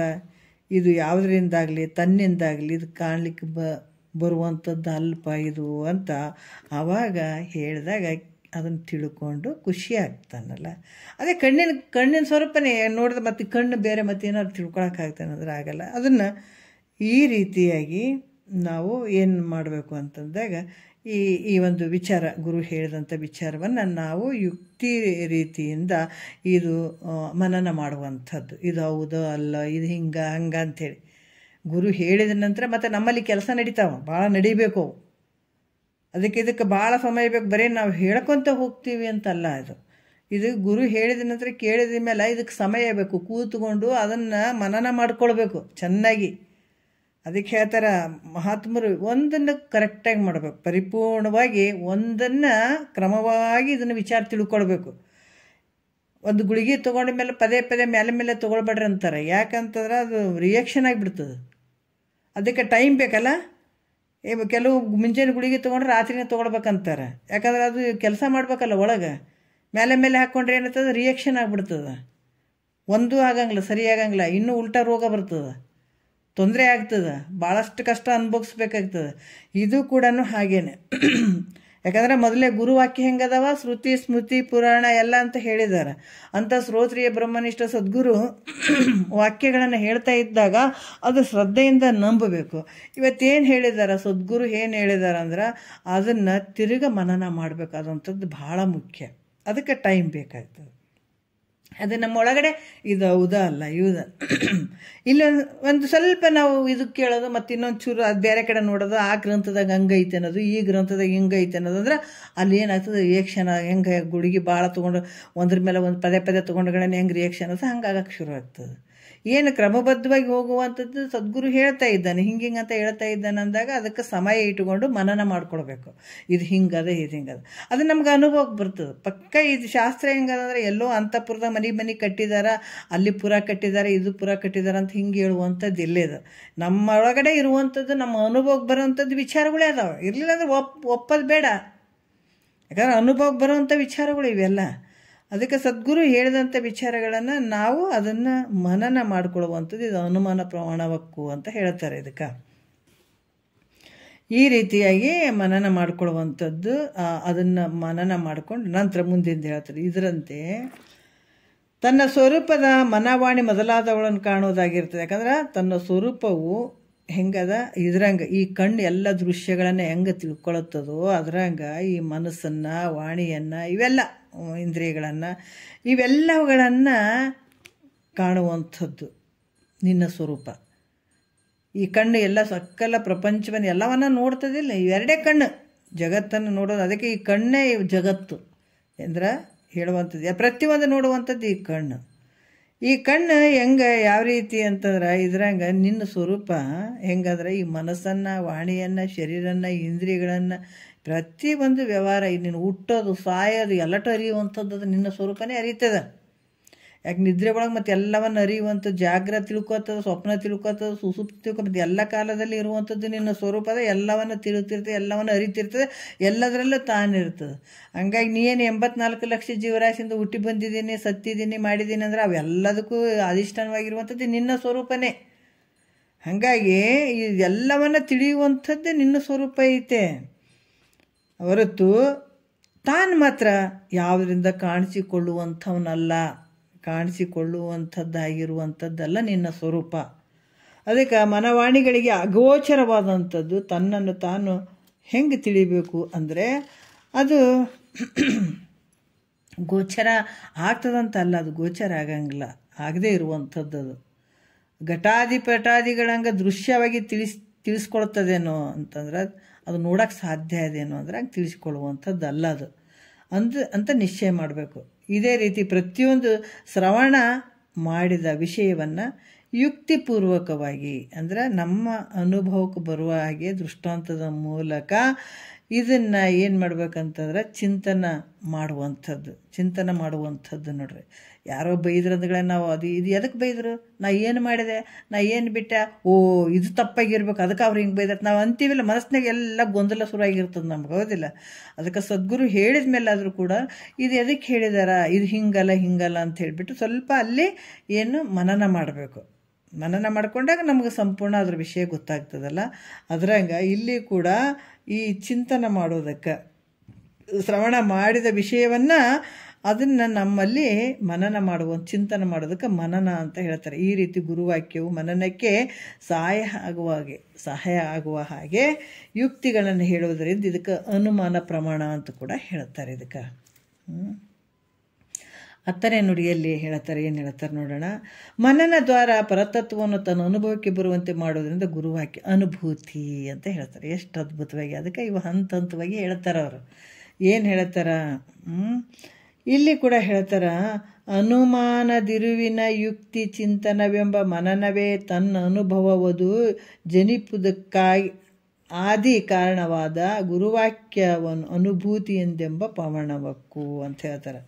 ಅನುಮಾನದಿರುವಿನ ಅಂದರೆ ಅನುಮಾನ ಸ್ವರೂಪದ ಯುಕ್ತಿ ಅನ್ನುವಂಥ ಚಿಂತನ, ಇದು ಯುಕ್ತಿ ಚಿಂತನಾತ್ಮಕವಾಗಿರುವಂಥದ್ದು. ಯಾಕಂತಂದ್ರೆ ಏನು ಹೇಳ್ತಾರೆ ಇಲ್ಲಿ ಅಂದ್ರೆ ಈ ಶ್ರವಣ ಮನನಗಳಿಂದ ಸ್ವಸ್ವರೂಪ ಇದೆ ಅಂತ ನಿಶ್ಚಯ ಮಾಡುವಂಥದ್ದು. ಅದಕ್ಕೆ ಫಸ್ಟ್ ಕೇಳಬೇಕು, ಪಕ್ಕ ಕೇಳಬೇಕು. ಸುಮ್ಮನೆ ಮತ್ತು ಅಲ್ಲಿ ಮಧ್ಯೆ ಹೇಳ್ತಾರೆ ಪೂರ್ತಿ ಕೇಳಬೇಕು. ಸ್ವಲ್ಪ ಕೇಳಿಬಿಟ್ಟು ಯಾವಾಗೋ 1 ತಿಂಗಳು 2 ತಿಂಗಳು ಹಿಂದ್ಗಡೆ ಗುರುಗಳ ಹತ್ರ ಕೇಳಿಬಿಟ್ಟು ಅದು ಮತ್ತೆ ಯಾವಾಗೋ ಒಂದು ಸ್ವಲ್ಪ ಕಿವಿಗೆ ಬಿದ್ದಿರ್ತದೆ ಯಾವುದೋ ಒಂದು ವಿಚಾರ. ಇದಕ್ಕೆ ಹಿಂಗಲ್ರಿ ಅದಕ್ಕೆ ಹಂಗಲ್ರಿ ಅಂತ ಹೇಳಕ್ಕೆ ಹಂಗಲ್ಲ. ಇದು ಪಕ್ಕ ಶ್ರವಣ ಅನ್ಸ್ಕೊಳಂಗಿಲ್ಲ. ಶ್ರವಣ ಯಾವಾಗ ಪಕ್ಕ ಆಯಿತು ಅಂತಂದಾಗ ಅದರ ಜೊತೆ ಮನನ ಆಗ್ತದೆ. ಮನನ ಆದಾಗ ನಮ್ಮ ಸ್ವರೂಪದ ಒಂದು ನಿರ್ಧಾರ, ಇದೇ ಸ್ವಸ್ವರೂಪ ಅನ್ನುವಂಥ ನಿಶ್ಚಯವಾಗಿ ತಿಳಿಲಿಕ್ಕೆ ಬಹಳ ಸುಲಭ ಆಗಿಬಿಡ್ತದೆ. ಅದಕ್ಕೆ ಶ್ರವಣ ಮನನಗಳಿಂದ ಸ್ವಸ್ವರೂಪವು ಇದೆ ಅಂತ ನಿಶ್ಚಯವಾಗಿ ತಿಳಿಯೋದಕ್ಕೆ ಇದು ಅಪರೋಕ್ಷ ಜ್ಞಾನಕ್ಕೆ ಕಾರಣ ಆಗಿರುವಂಥದ್ದು. ಇದು ಅಪರೋಕ್ಷ ಜ್ಞಾನ ಅಂದರೆ ಇದು ನಮ್ಮೊಳಗಡೆ ಇರುವಂಥ ಒಂದು ಸ್ವರೂಪದ ಜ್ಞಾನ ಆಗುವಂಥದ್ದು. ಯಾಕಂದರೆ ನಾವು ದಶಮನ ದೃಷ್ಟಾಂತದಾಗ ಹೇಳಿದಾರಲ್ಲ, ಪ್ರತ್ಯಕ್ಷ ಪ್ರಮಾಣ ಅಂದರೆ ಇಲ್ಲ 10ನೇದವ ಇದ್ದಾನ ಅನ್ನುವಂಥದ್ದು ಅದು ಪ್ರತ್ಯಕ್ಷವಾಗಿ ತಿಳಿಸ್ಕೊಳ್ಳುವಂಥದ್ದು. ಪ್ರತ್ಯಕ್ಷ ಜ್ಞಾನ ಅದು ಇಲ್ಲ ಇದ್ದಾನ ಅನ್ನುವಂಥದ್ದು. ಆ ಇದ್ದಂಥ 10ನೇದವನೇ ನಾನು ಇದ್ದೀನಿ ಅಂತ ಏನು ತಿಳ್ಕೊಳ್ತಾನೆ, 10ನೇದವನೇ ನಾನು ಇದ್ದೀನಿ ಅಂತ ತಾನೇ ನಾನಿದ್ದೀನಿ, ಆ ಸ್ವರೂಪನೇ ನಾನಿದ್ದೀನಿ ಅಂತ ಅಂದ್ಕೊಳ್ಳುವಂಥದ್ದು. ಅದು ಅನುಭವಕ್ಕೆ ಬರುವಂಥದ್ದು. ಇದು ಅನುಭೂತಿ ಅಂತ ಅನಿಸ್ಕೊಳ್ತದೆ. ಯಾವ ರೀತಿ ಶ್ರವಣ ಮನನಗಳಿಂದ ಸ್ವಸ್ವರೂಪವು ಇದೆ ಎಂದು ನಿಶ್ಚಯವಾಗಿ ತಿಳಿಯುವುದಕ್ಕೆ ಅಂದರೆ ಅಪರೋಕ್ಷ ಜ್ಞಾನಕ್ಕೆ ಕಾರಣವಾಗೋದರಿಂದ ಇದು ಅನುಭೂತಿ ನಾಮಕ ಪ್ರಾಮಾಣ್ಯ ಅಂತ ಈ ಗುರುವಾಕ್ಯವೇ ಹೇಳಿಸಿಕೊಳ್ತದೆ. ಈ ಗುರುವಾಕ್ಯದಿಂದನೇ ಶಾಬ್ದಿ ಪ್ರಮಾಣ, ಅನುಮಾನ ಪ್ರಮಾಣ ಮತ್ತು ಇದು ಯಾವುದು ಅನುಭೂತಿ ಪವಣ ಅಂತ ಕೂಡ ಹೇಳ್ತಾರೆ. ಈ ರೀತಿಯಾಗಿ ಗುರುವಾಕ್ಯವೇ ಈ ರೀತಿ ಹೇಳಿಸಿಕೊಳ್ತದ ಅಂತ ಕೂಡ ಹೇಳ್ತಾರೆ ಅವರು. 11ನೇ ನುಡಿಯಲ್ಲಿ ಹೇಳ್ತಾರೆ. ಗುರುವಾಕ್ಯವನ್ನು ಶ್ರವಣ ಮನನ ನಿಧಿಧ್ಯಾಸನ ಮಾಡುವುದರಿಂದ ಶಬ್ದ ಅನುಮಾನ ಅನುಭವಗಳೆಂಬ 3 ಪ್ರಮಾಣಗಳು ಉದಿಸಿದವು ನೋಡ್ರಿ. ಅದರಿಂದ ಶಬ್ದಾದಿ ಪ್ರಮಾಣಗಳಿಗೆಲ್ಲಕ್ಕೂ ಗುರುವಾಕ್ಯವು ಮೂಲ ಕಾರಣವಾಗಿರ್ತಂತ ಹೇಳ್ತಾರೆ ನೋಡ್ರಿ. ಗುರುವಾಕ್ಯವನ್ನು ಶ್ರವಣ ಮನನ ನಿಧಿಧ್ಯಾಸನ ಮಾಡೋದ್ರಿಂದ ಇವು 3 ಮಾಡೋದ್ರಿಂದ ಅಲ್ಲಿ ಏನಾಗ್ತದೆ, 3 ಪ್ರಮಾಣಗಳು ಉದಿಸಿದವು. ಶ್ರವಣದಿಂದ ಶಾಬ್ದಿ ಪ್ರಮಾಣ ಅಂತ ಅನ್ನುವಂಥದ್ದು, ಪವಣ ಅನ್ನುವಂಥದ್ದು, ಅನುಮಾನ ಪವಣ ಅನ್ನುವಂಥದ್ದು, ಅನುಭೂತಿ ಪವಣ ಅಂತ ಈ 3 ಪ್ರಮಾಣಗಳು ಉದಿಸಿದವು.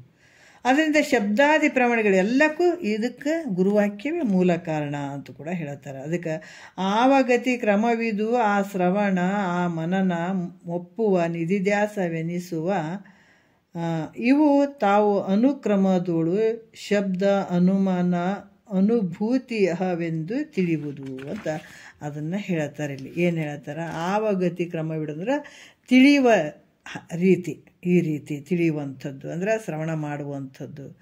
ಆಮೇಲೆ ದೃಷ್ಟಾಂತದ ಸಹಿತ ಅರ್ಥವನ್ನು ಚಿಂತನೆ ಮಾಡುವಂಥದ್ದು, ಚಿಂತೆ ಅಲ್ಲ ಚಿಂತನೆ ಮಾಡುವಂಥದ್ದು ಭಾಳ ಮುಖ್ಯವಾಗಿರ್ತದೆ.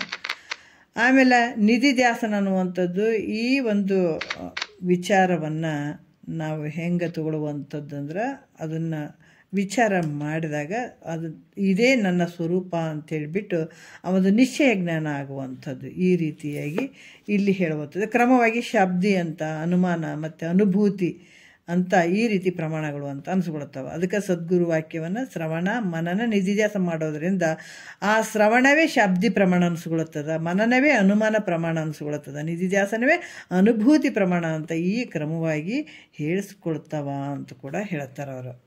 ಅದಕ್ಕೆ ಈ ಮೂರು ರೀತಿಯಿಂದ ಸದ್ಗುರು ವಾಕ್ಯ ಇವೆಲ್ಲಕ್ಕೂ ಮುಖ್ಯವಾಗಿ ನಾವು ಮೂಲ ಕಾರಣವಾಗಿರುವಂಥದ್ದು ಗುರುವಾಕ್ಯನೇ ಇದಕ್ಕೆ ಮೂಲ ಕಾರಣವಾಗಿರುವಂಥದ್ದು. ಅದಕ್ಕೆ ಗುರುವಾಕ್ಯಕ್ಕೆ ಸರ್ವಸಾಧನತ್ವ ನಿರೂಪಣೆ ಸೂತ್ರ 1 ಪದ 11 ಅಂತ ಇಲ್ಲಿ ಹೇಳ್ತಾರೆ. ಒಂದು 2 ನಿಮಿಷ ತಗೊಳ್ಳೋಣ, ಟೈಮ್ ಒಂದು ಸ್ವಲ್ಪ ತಗೊಳ್ಳೋಣ, ನಾನು ಚೂರು ಹೇಳ್ಬಿಡೋಣ. ಪೂರ್ವ ಸೂತ್ರದಲ್ಲಿ ಗುರುವಾಕ್ಯ ಶ್ರವಣ ಮನ ನಿಧ್ಯಾಸ ಕಾರಣ ಆಗ್ತದೆ ಅಂತ ಹೇಳಿದರು. ಗುರುವಾಕ್ಯವೇ ಶ್ರವಣ ಮನನ ನಿಧಿಧ್ಯಾಸಗಳಿಗೆ ಕಾರಣ ಆಗ್ತದೆ ಅಂತ ಹೇಳಿದರು. ಇಲ್ಲಿ ಕ್ರಮವಾಗಿ ಶಬ್ದ ಪ್ರಮಾಣ ಮತ್ತು ಅನುಮಾನ ಪ್ರಮಾಣ, ಅನುಭವ ಪ್ರಮಾಣ 3 ಪ್ರಮಾಣಗಳು ರೂಪ ಆಗಿರುವಂಥದ್ದು ಅಂತ ಹೇಳಿದರು. ಈಗ ಅವುಗಳಿಗೆ ಕ್ರಮವಾಗಿ ಕರ್ಮಕಾಂಡ, ಉಪಾಸನಕಾಂಡ, ಜ್ಞಾನಕಾಂಡ ಅಂತ 3 ಕಾಂಡಗಳ ಸಂಬಂಧ ಹೇಳಿ ಬಳಿಕ ಅವುಗಳಿಗೆ ಕ್ರಮವಾಗಿ ತಾಮಸ, ರಾಜಸ, ಸಾತ್ವಿಕ 3 ಗುಣಗಳು ಸಂಬಂಧಿಸಿ ಇದೇ ಸಗುಣ ಯೋಗ, ಈ ಗುಣಾದಿಗಳನ್ನೆಲ್ಲ ಇದ್ರಿಟ್ಟು ಅರಿವಾತನೇ ಯಾವನು ಅವನೇ ನಾನಂತ ದೃಶ್ಯ ವಿಲಕ್ಷಣದಿಂದ ತನ್ನನ್ನು ತಾನು ತಿಳಿಯುವಂಥದ್ದು ಇದು ನಿರ್ಗುಣ ಯೋಗಿ ಅಂತ ಹೇಳ್ತಾರೆ. ಇದು ಏನು ಹೇಳ್ತಾರೆ? ನಿರ್ಗುಣ ಯೋಗಿ ಅಂತ ಹೇಳಿಸ್ಕೊಳ್ತಾರೆ. ಒಂದು ವಿಚಾರ ಇಲ್ಲಿ ಕೂಡ ಈ ಒಂದು ನುಡಿಯಲ್ಲಿ ಹೇಳ್ತಾರೆ ನೋಡೋಣ. ಯಾಕಂದ್ರೆ ಈ ಒಂದು ಸೂತ್ರ 2ನೇದಲ್ಲಿ ಹೇಳ್ತಾರೆ, ಶ್ರವಣಾದಿ ಶಬ್ದಾದಿಗಳನ್ನು ಈ ಕರ್ಮಾದಿ ತ್ರಿವಿಧ ಅವಗತಿಯೋಳರಿಯೇ ಮುಕ್ತಿ ಅಂತ ಹೇಳ್ತಾರೆ. ಇಲ್ಲಿ ಶ್ರವಣಾದಿಗಳು, ಶ್ರವಣ ಅಂತನ್ನುವಂಥದ್ದು ಶಾಬ್ದ ಪ್ರಮಾಣ, ಇವುಗಳಿಂದ ಒಡಗೂಡಿದಂಥದ್ದು ಆತ್ಮ ಸುವಿಚಾರ ಲಕ್ಷಣ. ಇಲ್ಲಿ ಕರ್ಮಕಾಂಡ, ಉಪಾಸನಕಾಂಡ, ಜ್ಞಾನಕಾಂಡ ಅಂತ ಬಂದದಂದ್ರೆ ನಾವು ಮತ್ತೆ ಕರ್ಮಕಾಂಡ ಉಪಾಸನೆ ಕಾಂಡಕ್ಕೆ ಹೋಗುವಂಗಿಲ್ಲ. ಇದನ್ನು ಕರೆಕ್ಟಾಗಿ ನಾವು ತಿಳ್ಕೊಳ್ಬೇಕಾಗ್ತದೆ. ಇದು ಜ್ಞಾನದಲ್ಲೇ ಕರ್ಮಕಾಂಡ, ಉಪಾಸನಕಾಂಡ, ಜ್ಞಾನಕಾಂಡ ಅಂತ 3 ರೀತಿಯಿಂದ ಬರ್ತಾವೆ. ಹೆಂಗಂದ್ರೆ ಇಲ್ಲಿ ಯಾಕಂತಂದ್ರೆ ಹಿಂದೆ ಹೇಳಿದಾರಲ್ಲ ಕರ್ಮಕಾಂಡ, ಉಪಾಸನಕಾಂಡ, ಆ ಥರ ಊಹೆ ಮಾಡಂಗಿಲ್ಲ. ಇಲ್ಲಿ ಒಂದು ಜ್ಞಾನದಲ್ಲೇ 3 ವಿಧವಾಗಿ ಹೇಳ್ತಾರೆ. ಜ್ಞಾನದಲ್ಲೇ ಏನು ಹೇಳ್ತಾರೆ? ಈ ಜ್ಞಾನದೊಳಗಡೆನೆ ಕರ್ಮಕಾಂಡ, ಉಪಾಸನಕಾಂಡ ಮತ್ತು ಜ್ಞಾನಕಾಂಡ ಅಂತ ತಿಳಿಬೇಕಾಗ್ತದೆ. ನಾವು ಈ ಶ್ರವಣ ಮಾಡುವಂಥದ್ದು ಗುರು ಮುಖಾಂತರ ಈಗ ಕುಂತು ಕೇಳ್ತಾ ಇದ್ದೀವಲ್ಲ, ಆ ಶಬ್ದದಿಂದ ನಾವು ವಿಚಾರಗಳನ್ನು ಮಾಡುವಂಥದ್ದು. ಅಂದರೆ ಈಗ ಆ ಶಬ್ದಗಳು ನಮಗೆ ಕಿವಿಗೆ ಬೀಳಕತ್ತವ, ಗುರು ಹೇಳ್ತಾ ಇದ್ದಾನ, ಕುಂತು ಕೇಳ್ತಾ ಇದ್ದೀವಿ, ಇದು ಸುವಿಚಾರ ಅಂತ ಅನಿಸ್ಕೊಳತ್ತದ. ನಾವು ಇದೆಲ್ಲ ಮಾಡುವಂಥ ಬರೇ ವಿಚಾರ ಅಲ್ಲ, ಇದು ಸುವಿಚಾರ. ನನ್ನನ್ನು ನಾನು ತಿಳ್ಕೊಳ್ತೀನಿ ಅಂತ ಕೂತ್ಕೊಂಡಾಗ ಇದು ಶ್ರೇಷ್ಠ ಮಟ್ಟದ ವಿಚಾರ. ಇಂಥ ವಿಚಾರ ಎಲ್ರಿಗೂ ಬರೋಂಗಿಲ್ಲ. ಇದಕ್ಕೆ ಬಹಳಷ್ಟು ಪುಣ್ಯದ ಫಲ. ಅದಕ್ಕೆ ಸಪ್ತಭೂಮಿಕೆಗಳಲ್ಲಿ ಸುಖೇಚ್ಛ ಅನ್ನುವಂಥದ್ದು, ಸುಖದ ಅಪೇಕ್ಷೆ ಬರುವಂಥದ್ದೇ ಎಷ್ಟೋ ಜನ್ಮದ ಪುಣ್ಯಾಂತರದ ಫಲ ಅದು. ಅದಕ್ಕೆ ಇಲ್ಲಿ ಕೂಡ ಇಂಥ ಒಂದು ಸದ್ಗುರು ಸಿಕ್ಕಿದ್ದಾನೆ, ಶ್ರೋತ್ರಿಯ ಬ್ರಹ್ಮನಿಷ್ಠ ಸದ್ಗುರು ಮುಖಾಂತರ. ಮತ್ತು ಏನೇನೋ ಕೇಳ್ತೀನಿ ಅನ್ನುವಂಥದ್ದಲ್ಲ. ಯಾರು ಈ ಒಂದು ಶ್ರೋತ್ರಿಯ ಬ್ರಹ್ಮನಿಷ್ಠ ಸದ್ಗುರು ಆತ ಗುರುವಿನ ಸನ್ನಿಧಾನದಲ್ಲಿ ಇದ್ದುಕೊಂಡು ತಿಳ್ಕೊಂಡಿರ್ಬೇಕು. ಇಲ್ಲ ನಾನು ಭಾಳ ವಾಕ್ಚಾತುರ್ಯ, ಕೆಲವರು 3 ವೇದಾಂತಿಗಳ ಬಗ್ಗೆ 3 ಹೇಳ್ತಾರೆ ಅವರು. ಇಲ್ಲಿ ಸರಳ ವೇದಾಂತಿ, ದುರುಳ ವೇದಾಂತಿ, ಮರುಳ ವೇದಾಂತಿ ಅಂತ ಹೇಳ್ತಾರೆ. ಅವರು ವೇದಾಂತನೇ ಹೇಳುವಂಥವ್ರು. ಅವರು ವೇದಾಂತ ಹೇಳ್ತಾರೆ, ಇದನ್ನ ಹೇಳ್ತಾರೆ ಅಂತ ನಾವು ದುಬುಕ್ಕನ ಬಿಡಂಗಿಲ್ಲ ಅಂತಿದ್ರು ತಾತವ್ರು. ಈ ಮಾತು ಹೇಳ್ತಿದ್ರು. ಯಾಕಂತಂದ್ರೆ ಇದ್ರಾಗ ವೇದಾಂತನೇ ಹೇಳ್ತಾರೆ, ಅವರು ಕೂಡ ಜ್ಞಾನದ ವಿಚಾರನೇ ಹೇಳ್ತಾರೆ. ಅಂದರೂ ಕೂಡ ಅಲ್ಲಿ ಮರುಳ ವೇದಾಂತಿ, ಸರಳ ವೇದಾಂತಿ ಮತ್ತು ದುರುಳ ವೇದಾಂತಿ ಅಂತ 3 ರೀತಿಯಿಂದ ಬರ್ತಾರ ಅಂತ ಹೇಳ್ತಿದ್ರು ಅವರು. ಮರುಳ ವೇದಾಂತಿ ಅಂತಂದ್ರೆ ವಾಕ್ಚಾತುರ್ಯ ಇರ್ತದೆ. ಯಾವುದೋ ಒಂದು ಗ್ರಂಥಗಳನ್ನು ತೊಗೊಂಡ್ರೆ ಒಂದೇ ವಿಷಯ ಇದ್ರೆ ಇಷ್ಟುದ್ದ ಹೇಳ್ತಾರೆ ಅವರು. ಯಾಕಂದ್ರೆ ಜ್ಞಾನಿಗಳಿಗೆ ಹೇಳಕ್ಕೆ ಬರೋಂಗಿಲ್ಲ ಅಂತಂದ್ರೆ ಅವರು ಅಜ್ಞಾನಿಗಳಂತ ಹೇಳಕ್ಕೆ ಬರೋಂಗಿಲ್ಲ. ಕೆಲವ್ರಿಗೆ ಹೇಳಕ್ಕೆ ಬರ್ತದೆ, ಕೆಲವ್ರಿಗೆ ಹೇಳಕ್ಕೆ ಬರೋಂಗಿಲ್ಲ. ಒಂದೇ ವಿಷಯನೇ ಹೇಳ್ತಾರಪ್ಪ. ಶ್ರೀ ಗುರು ವಚನೋಪದೇಶವನ್ನು ಆಲಿಸಿದಾಗಳಹುದು ನರರಿಗೆ ಮುಕ್ತಿ ಅಂತಾರ. ಹೌದ್ರಪ್ಪ, ಗುರು ವಚನವನ್ನು ನೀವು ಆಲಿಸ್ರಿ, ತಿಳ್ಕೊಡ್ರಪ್ಪ, ನಿಮಗೆ ಮುಕ್ತಿ ಆಯ್ತು ಅಂತ ಕೆಲವರು ಅಷ್ಟೇ ಹೇಳ್ತಾರೆ. ಅವರಿಗೆ ಅಷ್ಟು ಹೇಳಕ್ಕೆ ಬರೋಂಗಿಲ್ಲ. ಆದರೆ ಜ್ಞಾನ ಇಲ್ಲ ಅಂತಲ್ಲ, ಜ್ಞಾನ ಇರ್ತದೆ ಅವರಿಗೆ, ಆದರೆ ಕೆಲವ್ರಿಗೆ ಹೇಳಕ್ಕೆ ಬರೋಂಗಿಲ್ಲ. ಆದರೆ ಇದನ್ನೇ ಹಿಡ್ಕೊಂಡು ಇನ್ನೊಬ್ರು ಏನು ಮಾಡ್ತಾರೆ, ಅದನ್ನು ಹಿಡಿದು ಹೇಳಿತು ಇಷ್ಟುದ್ದ. ಯಾಕಂದ್ರೆ ವಾಕ್ಚಾತುರ್ಯ ಇರ್ತದೆ ಅವ್ರ ಹತ್ರ, ಅದನ್ನು ಹೇಳ್ತಾರೆ. ಭಾಳಷ್ಟು ಹೇಳುವಂಥ ಈ ಥರನೂ ಇರ್ತಾರೆ ಅವರು. ಅದಕ್ಕೆ ಇಲ್ಲಿ ಮರುಳ ವೇದಾಂತಿ ಅಂತ ಅನ್ಸ್ಕೊಳ್ತಾರೆ. ಯಾಕೆ ಮರುಳು ಮಾಡುವಂಥದ್ದು ಅವ್ರಿಗೆ ಆ ಬ್ರಹ್ಮನಿಷ್ಠತ್ವದನ್ನು ಅಷ್ಟು ಗೊತ್ತಿರಂಗಿಲ್ಲ. ಆದರೂ ಕೂಡ ಹೇಳುವಂಥದ್ದು ಮಾತ್ರ ಭಾರಿ ಹೇಳ್ತಾರೆ. ಅದು ಅವ್ರಿಗೇನು ಹೇಳ್ತಾರೆ ಅಂತಂದ್ರೆ ಮರುಳ ವೇದಾಂತಿ ಅಂದರೆ ಅವರು ನಡೆಯೋದು ಒಂದು, ನುಡಿಯೋದು ಒಂದು. ಈಗೆಲ್ಲ ಹೇಳ್ತಾರೆ, ತಾವು ಹಿಂದೆ ಏನು ಮಾಡ್ಬೇಕಾದ್ರೆ ಅದನ್ನು ಮಾಡ್ತಾರೆ ಅವರು. ಗುರು ಮುಖಾಂತರ ಅಷ್ಟು ತಿಳ್ಕೊಂಡಂಥವ್ರನ್ನೂ ಇರಂಗಿಲ್ಲ. ಮತ್ತು ಹೇಳೋದು ಮಾತ್ರ ಭಾರಿ ಹೇಳ್ತಾನಪ್ಪ, ಭಾರಿ ಹೇಳ್ತಾನ, ಏನು ಎಷ್ಟು ಚಂದ ಹೇಳ್ಯಾರ್ರಿ ಅವರು, ಏನು ರೀ ಅಂತ ಹಿಂಗೆ ಹೇಳಿಸ್ಕೊಳ್ಳುವಂಥದ್ದು ಅವರಿಗೆ ವಾಕ್ಚಾತುರ್ಯ ಇರ್ತದೆ. ಅದಕ್ಕೆ ಮರುಳ ವೇದಾಂತಿ ಅಂತ ಹೇಳ್ತಾರೆ. ಆಮೇಲೆ ದುರುಳ ವೇದಾಂತಿ ಅಂತಂದ್ರೆ ಏನಾದರೂ ಅಪೇಕ್ಷೆ ಮಾಡುವಂಥದ್ದು, ಶಿಷ್ಯರು ಏನಾದರೂ ಕೊಡ್ತಾರೇನೋ, ಅವರಿಂದ ಏನಾದರೂ ನಮ್ಗೆ ಏನು ಕಾಳು ಕಡಿ ದುಡ್ಡು ಇದೆಲ್ಲ ಸಿಗ್ತದೋ ಏನು ಮಾಡ್ತದೋ, ಇಷ್ಟು ಕೊಡ್ತಾರೋ ಏನು ಮಾಡ್ತಾರೋ, ಮಠಕ್ಕೆ ಇಷ್ಟು ಬರ್ತದೋ ಇಲ್ಲೋ, ಇಷ್ಟು ಬರೀ ಅಪೇಕ್ಷೆ ಇಟ್ಕೊಂಡು ಹೇಳುವಂಥವ್ರು ಇರ್ತಾರೆ. ಅವರಿಂದನೂ ಅಷ್ಟು ಕೆಲಸ ಆಗಂಗಿಲ್ಲ. ಇದು ಮರಳ ವೇದಾಂತಿಯಿಂದನೂ ಕೆಲಸ ಆಗಂಗಿಲ್ಲ ಇದು. ಮತ್ತು ದುರುಳ ವೇದಾಂತಿ ಅಂತ ಹೇಳ್ತಾರೆ ಅವರು. ಶಿಷ್ಯನಲ್ಲಿರುವಂಥ ಪ್ರತಿಯೊಂದು ಅಪೇಕ್ಷೆ ಮಾಡುವಂಥದ್ದು ಎಲ್ಲ ಬಂತು. ಆ ರೀತಿ ಅಪೇಕ್ಷೆ ಮಾಡಿ ಆತ ಹೇಳುವಂಥ ಭಾವ ಇದ್ರೆ ಅದಕ್ಕೆ ದುರುಳ ವೇದಾಂತಿ ಅಂತ ಹೇಳ್ತಾರೆ. ಮತ್ತು ಸರಳ ವೇದಾಂತಿ ಅಂತಂದ್ರೆ ಶಿಷ್ಯರು ಉದ್ಧಾರ ಆಗಬೇಕಷ್ಟೇ ಹೊರತಾಗಿ ಅವರಿಂದ ಅಪೇಕ್ಷೆನೂ ಪಡುವಂಗಿಲ್ಲ. ಯಾವ ರೀತಿಯಿಂದ ಆತ ಜನರ ಮನ್ನಣೆ ಆಗಬೇಕು, ಗೌರವ ಕೊಡಬೇಕು, ಅದು ಮಾಡಬೇಕು, ಯಾವ ಬೇಕಾಗಿಲ್ಲ ಆತಗೆ. ಸುಮ್ಮನೆ ಆತ ಒಂದು ಜ್ಞಾನವನ್ನು ಬೋಧನೆ ಮಾಡ್ತಾ ಹೋಗ್ತಾನೆ. ಅದು ಸರಳ ವೇದಾಂತಿ ಅಂತ ಹೇಳ್ತಾರೆ. ಈ ರೀತಿಯಿಂದ ಕೂಡ ಇರ್ತಾರಂತ ಹೇಳ್ತಾರೆ. ಮತ್ತು ಇಂಥ ಒಂದು ಸರಳ ವೇದಾಂತಿ ಆತನಿಂದನೇ ಕೆಲಸ ಆಗುವಂಥದ್ದು. ಯಾವ ಅಪೇಕ್ಷೆ ಇಡಬಾರ್ದು, ನಿರಾಭಾರಿ ಅಂತ ಹೇಳಿದ್ದಾರೆ. ನಿರಾಸೆಯಿಂದ ಕೂಡಿರ್ಬೇಕು ಸದ್ಗುರು ಅಂತ ಹೇಳಿದ್ದಾರೆ. ಇಲ್ಲಿ ಯಾವುದನ್ನ ಒಂದು ಅಪೇಕ್ಷೆ ಇಟ್ಕೊಂಡು ಸದ್ಗುರು ಹೇಳಿದ್ನಂದ್ರೆ ಈ ವಾಕ್ಯಗಳು ಶಿಷ್ಯನ ಅಂತಃಕರಣಕ್ಕೆ ತಲುಗೋದು. ಇದೇ ವಾಕ್ಯನೇ, ಇದು ಜ್ಞಾನದ ವಿಚಾರನೇ ಶಿಷ್ಯನ ಅಂತಃಕರಣಕ್ಕೆ ಇವು ತಾಗುವಂಥವಲ್ಲ. ಟಚ್ ಆಗಂಗಿಲ್ಲ, ಅಪೇಕ್ಷೆ ಇರಕೂಡ್ದು. ಅದಕ್ಕೆ ನಿರಾಸೆ ಅನ್ನುವಂಥದ್ದು ಭಾಳ ಮುಖ್ಯ ಇಟ್ಟಿದ್ದಾರೆ. ಗುರುವಿನ ಹತ್ರ ನಿರಾಸೆ ಇರಬೇಕು, ಯಾವ ಅಪೇಕ್ಷೆ ಇರಬಾರ್ದು. ಜಗತ್ತನ್ನೇ ತೃಣ ಅಂತ ತಿಳ್ಕೊಂಡತ್ತು ಅಪೇಕ್ಷೆ ಮಾಡ್ತಾನೆ ಏನಾದ್ರೆ. ಅದಕ್ಕೆ ಇಲ್ಲಿ ಹೇಳ್ತಿದ್ರು, ನಮ್ಮ ಗುರುಗಳು ಹೇಳ್ತಿದ್ರು, ಯಾರು ಬಸವಾನಂದರು ಎಂಥ ಒಂದು ಇದರಲ್ಲಿ ಇದ್ದರು ಅಂತಂದ್ರೆ, ಅಲ್ಲಿ ಮಠದಾಗ ನಾವು ಅವ್ರ ಜೊತೆ ಹೋಗ್ತಿದ್ವಿ. ಒಂದು ದಿವಸ ಬಿಡ್ತಿರ್ಲಿಲ್ಲ, ನೀರು ಮಾನವಿಗೆ ಅಂತ ಹೋಗ್ತಿದ್ವಿ. ಅಲ್ಲೆಲ್ಲ ನಮ್ಮನ್ನು ಕರ್ಕೊಂಡು ತಿರುಗಾಡಿ ತೋರಿಸಿದ್ರು. ಊರು ನೀರು ಮೇರು ಒಂದು ಕಡೆ ಇರ್ಬೇಕಂತಿದ್ರು ಅವರು. ಒಂದು ಮಠ ಇರಬೇಕಾದ್ರೆ ಊರಿರಬೇಕು, ಮೇರು ಅಂದ್ರೆ ಅದು ಒಂಥರ ಕಾಡ್ತಾರೆ ಬೆಟ್ಟದ ಥರ ಮೇರು, ಮತ್ತು ನೀರು, ಮತ್ತು ಊರು. ನೀರೂ ಇರಬೇಕು, ಊರೂ ಇರಬೇಕು. ಯಾಕಂದ್ರೆ ಒಬ್ಬ ಸನ್ಯಾಸಿ ಒಂದು ಮಠ ಮಾಡ್ಕೊಂಡು ಕುಂತನಂತಂದ್ರೆ ಆತ ದೊಡ್ಡ ಮಠ ಮಾಡಬೇಕು, ಐಷಾರಾಮಿ ಜೀವನ ಮಾಡ್ಬೇಕು ಅನ್ನುವಂಥದ್ದೇನು ಇರೋಂಗಿಲ್ಲ. ಅಲ್ಲಿ ಆ ಒಂದು ಮಠ ಒಂದೇ ರೂಮ್ ಆಗಲಿ, ಒಂದು ಜೋಪಡಿ ಆಗಲಿ, ಒಂದು ಕುಟೀರ ಆಗಲಿ ಹಾಕ್ಕೊಂಡು ಕೂತ್ಕೊಂಡು ಬಂದಂಥ ಒಂದು ಅಧಿಕಾರಿಗಳಿಗೆ ಜ್ಞಾನ ಬೋಧನೆ ಮಾಡುವಂಥದ್ದು ಗುರುವಿಂದ ಇರ್ತದೆ.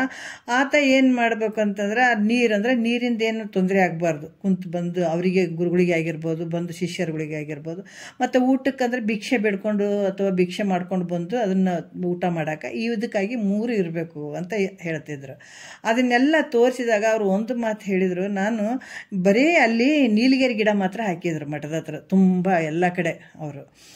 ಮತ್ತು ಇದು ನೀಲಗಿರಿ ಗಿಡ ನಾನು ಯಾಕೆ ನಮಗೆಲ್ಲ ತೋರಿಸೋರು ಪಾಪ. ಭಾಳ ಒಂದು ಅದ್ಭುತವಾದಂಥ ಪ್ರೀತಿ ಕೊಟ್ಟಂಥ ಬಸವಣ್ಣಂದ್ರು. ಅವ್ರು ಹೇಳೋರು, ನಾನು ಈ ಗಿಡ ಯಾಕೆ ಹಾಕಿಲ್ಲ ಅಂತಂದ್ರೆ ಹಣ್ಣಿಗೆ ಜಗಳ ಆಡ್ತಾರೆ. ಒಂದು ಹೂವಿನ ಗಿಡ ಹಾಕಿದ್ರು ಕೂಡ ಹೂವಕ್ಕೆ ಜಗಳ ಆಡೋಂಥವ್ರು ಅದಾರ ಇವರು. ಏನಿರ್ಲಾರ್ದ ಸಿದ್ಧಾರೂಢನ ಕೋರ್ಟಿಗೆ ಎಳೆದಂಥವ್ರು ಇವರು. ಅದಕ್ಕೆ ನನ್ನ ಮಟ್ಟಕ್ಕೆ ಆಸ್ತಿ ಅಂತಸ್ತಿ ಯಾವುದು ಬೇಕಾಗಿಲ್ಲ. ಯಾರು ಜ್ಞಾನವನ್ನು ಪಡ್ಕೊಳ್ಬೇಕಂತ ಅಪೇಕ್ಷೆ ಉಳ್ಳಂಥವ್ರಿಗೆ ಜ್ಞಾನ ಬೋಧನೆ, ಅಷ್ಟು ಜ್ಞಾನದಿಂದ ಅವ್ರು ಉದ್ಧಾರ ಆದ್ರೆ ಸಾಕು ಅನ್ನುವಂಥ ಮಾತು ಭಾಳ ವ್ಯಕ್ತಪಡಿಸಿದ್ರು ಅವರು. ಯಾವುದು ಬೇಕಾಗಿಲ್ಲ, ಅದು ತೊಗೊಂಡು ನಾನೇನು ಮಾಡಲಿ ಅಂಥದ್ದು ಯಾವುದು ಬೇಡ. ಅದಕ್ಕೆ ನಾನು ಒಂದು ಹಣ್ಣಿನ ಗಿಡ ಮೊದಲು ಮಾಡಿ ನಾನು ಹಾಕೋಕ್ಕೆ ಇಷ್ಟಪಟ್ಟಿಲ್ಲ, ಒಂದು ಹೂವಿನ ಗಿಡ ಮೊದಲು ಮಾಡಿ ಹಾಕೋಕ್ಕೆ ನಾನು ಇಷ್ಟಪಟ್ಟಿಲ್ಲ ಅಂತ ಹೇಳುವಂಥ ಮಾತು ಹೇಳಿದರು. ಯಾಕಂದ್ರೆ ಎಲ್ಲವನ್ನ ಬಿಟ್ಟು ಅದು ಕಾಲಿಲ್ಲ ಒದ್ದು ಬಂತಂಥವ್ರಿಗೆ ಮತ್ತು ಬೇರೆ ಏನಾರ ಆಸೆ ಇರ್ತದನ್ನ ಅವರಿಗೆ ಇರೋಂಗಿಲ್ಲಲ್ಲ. ಅದಕ್ಕೆ ಇಲ್ಲಿ ಕೂಡ ಅಂಥ ಶ್ರೋತ್ರಿಯ ಬ್ರಹ್ಮನಿಷ್ಠ ಸದ್ಗುರು, ನಿರಾಭಾರಿಯಾದಂಥ ಸದ್ಗುರು ಹಂಗಿರಬೇಕು. ಬರೀ ಆತನ ಬಲ್ಲಿ ಒಂದು ಇರಬೇಕು. ಶಿಷ್ಯನ ಯಾವಾಗ ನನಗೆ ದುಃಖ ಐತಿ ಅಂತ ಬಂದು ಪಾದಕ್ಕೆ ಶರಣಾಗತನಾದಂಥ ಶಿಷ್ಯನಿಗೆ ಉದ್ಧಾರ ಮಾಡುವಂಥ ಶಕ್ತಿ ಆತನಲ್ಲಿ ಇರಬೇಕಾಗ್ತದೆ. ಅಂಥ ಸದ್ಗುರು ಹತ್ರ ಶ್ರವಣ ಮಾಡಿದ್ದು ಅದು ಕರ್ಮಕಾಂಡ ಅನಿಸ್ಕೊಳ್ತದೆ. ಇದು ಕರ್ಮ, ಉಪಾಸನೆ, ಜ್ಞಾನದಲ್ಲಿ ಬರುವಂಥದ್ದು ಇದು. ಅದರಲ್ಲಿ 3 ಗುಣಗಳೂ ಬರ್ತಾವೆ. ಇದನ್ನು ಸ್ವಲ್ಪ ಸವಿಸ್ತಾರವಾಗಿ ಹೇಳಬೇಕಂದ್ರೆ ನಾಳೆ ತೊಗೊಳೋಣ, ಬಡ ಹೇಳೋದು ಬೇಡ. ನಿಮ್ಮ ಅನುಭವಗಳನ್ನು ಸ್ವಲ್ಪ ನೀವು ಹೇಳ್ಕೊಳ್ಳೋದೈತೆ, ಟೈಮ್ ತೊಗೊಳೋದು ಬೇಡ. ಇದನ್ನೇ ಇಟ್ಕೊಂಡು ನಾಳೆ ಮಾತಾಡೋಣ. 1-2 ಮಾತು ಗುರುಗಳ ಪಾದಕ್ಕೆ ಅರ್ಪಿಸಿ ಹರವು.